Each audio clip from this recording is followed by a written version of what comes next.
right now. We're going to speak with Pat Pagano, get the details on our tri-state forecast. And you're a very lucky man, Pat, because the temperature at my house early this morning was 50 degrees. So we finally made it out of the 40s at my house. Oh, so I bet you were happy. I was a little happy. I would have liked it about 5 degrees warmer, but I'll take 50 over 46 anytime. Yeah. Wait till February and you'd be wishing for that 46 in February. But needless to say, were your ears at all ringing this morning? No, why?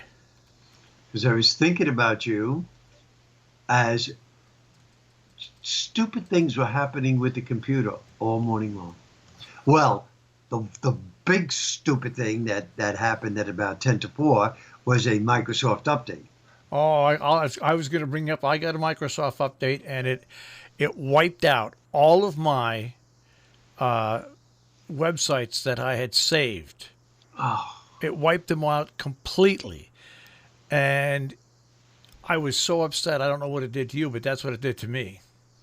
thank goodness it didn't do anything like that. But it's the wrong time of the morning to have an update. I mean, I know Microsoft is thinking along the lines like, who in God's name is up at 10 to 4 in the morning? But there are people up that run businesses at 10 to 4 in the morning. And I mean, I don't know what's a good time. Maybe midnight?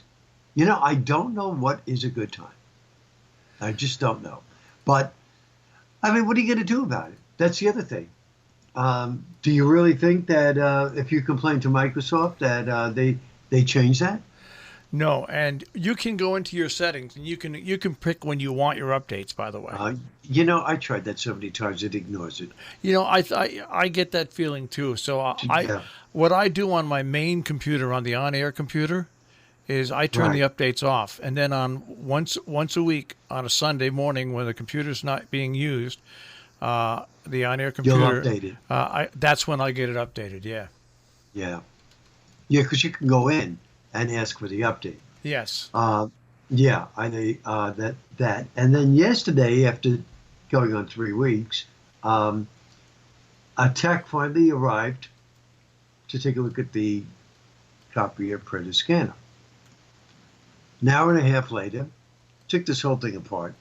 An hour and a half later, he comes up with the conclusion that it's the diffuser, which he said as far as the machine is concerned, that's the brain of the machine. And he said he's going to recommend that they send me a new machine. He said because even if they replace the diffuser, there's a good chance that it could go again. I don't know what he meant by that, but let's see what happens. That took up an hour and a half to 2 hours of my day yesterday, so I wasn't too thrilled about that either. But needless to say, A diffuser. This was your fax machine? this is A diffuser. it's a fact. It's a copy of fax Yeah. and scanner, all in one, multifunction. Said the diffuser definitely kaput. Well, you should tell him you're a diffuser kaput with this machine. Well, thank goodness, this gentleman who is extremely nice, he's an independent. So he doesn't work Okay. for the company that I leased it from.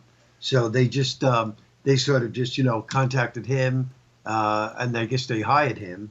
And they said, please do us a favor and go out and see what you could do with this machine. So that's exactly what he did. And like he said, he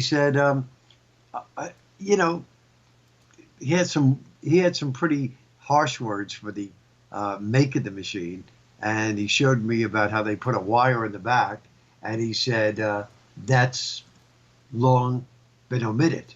He said they don't do that anymore. He said whether or not that is the problem, I do not know. He said, but this is what I'm recommending. He said, so sorry, I don't know how long it's going to take for you to get a new machine. So I'm sitting here now with no machine to fax, no machine to scan, and no machine to make copies. Well, that's really good. Mm-hmm. That makes your life real easy. Yeah, nice.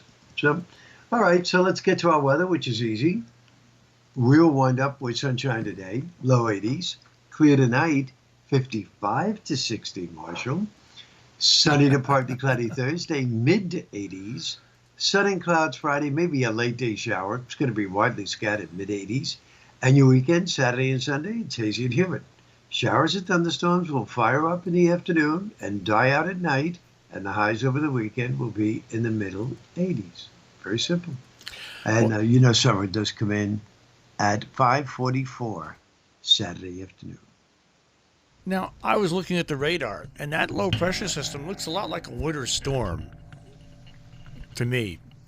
The one that's been off the Delmarva Peninsula. Yeah, it's just sitting there going around and around and around. But it does look like a winter storm, because it's not a hurricane. But the circulation and where it is, it just reminded me of a winter storm. Well, I mean, it could almost classify as a nor'easter, but it doesn't have all of the characteristics. But nevertheless, it is there. It's been plaguing them all week, and eventually, what will happen is it'll open up. Picture this to be like, a big shovel of a crane. And inside the shovel is just, tons and tons of moisture. And what will happen is the shovel's going to open up and allow the moisture to come trickling north. And that is going to be the air mass that we're in this weekend and next week. So I do not see any big changes coming our way. Hey, Pat, last night, the school districts that we cover in New York State, we would talk Pine Plains, Dover, and the Connectills, of course, because there was no voting. They had paper ballots. I mean, ballots. People were sent ballots and voted that way. Do you realize across the board in every school district, voter turnout was up at least 2 to 3 times what it normally is? Wow. By having mail-in balloting. Voter turnout, like in Weebatuck, they normally have about 300 people that vote for the budget. Right. Over 1,000. So are you trying to insinuate that if this is the way they would run the election, they would have more people voting? Absolutely. I had a feeling that's where you're going. Absolutely. There's no question to it at all. You're probably right. Well, I wouldn't say that, but these are 4 different school districts. Right, not just one. Not just one. And when I get to the Poughkeepsie Journal later on, I'm going to take a look and see if it was the same in other school districts. But significantly higher voter turnout. Wow. But I understand they don't want to do that. With this presidential election. The president doesn't want to do that. Oh, the president doesn't want to do that. And now, now I just heard, not heard, but I saw this morning on the internet that they want the rally to not to be had in Tulsa this weekend, and it's going to the Supreme Court. Did you hear that? No, I didn't hear that. Oh, yeah, it's all over the news. They do not want it because they say it is a health risk to Tulsa. So they are prepared to sue the president if he continues. So now it's going to the Supreme Court, and at this point right now, their side remarks was that they do not expect the Supreme Court to try to block it. They expect the Supreme Court to go along with it, and say you can't have it. It's a little late to go to the Supreme Court. A judge denies emergency request to stop Trump's Tulsa campaign due to coronavirus. Oklahoma Supreme Court. It's the Oklahoma Supreme Court that will weigh in. Oh, okay. It's the Oklahoma Supreme Court. So what's the result, Marshall? I think the president will hold his rally, but I just think it's funny for someone who doesn't believe in the he thinks the coronavirus is going away. Anybody that goes to his rallies, he's got to sign. Disclaimer. He's got to sign disclaimer. If he gets sick, you can't hold us liable. That's right. But we think it's going away. Okay. But And meanwhile, I guarantee you they'll all be up there with no masks on, just like they were yesterday from the Rose Garden. That's right. I don't know if you saw that.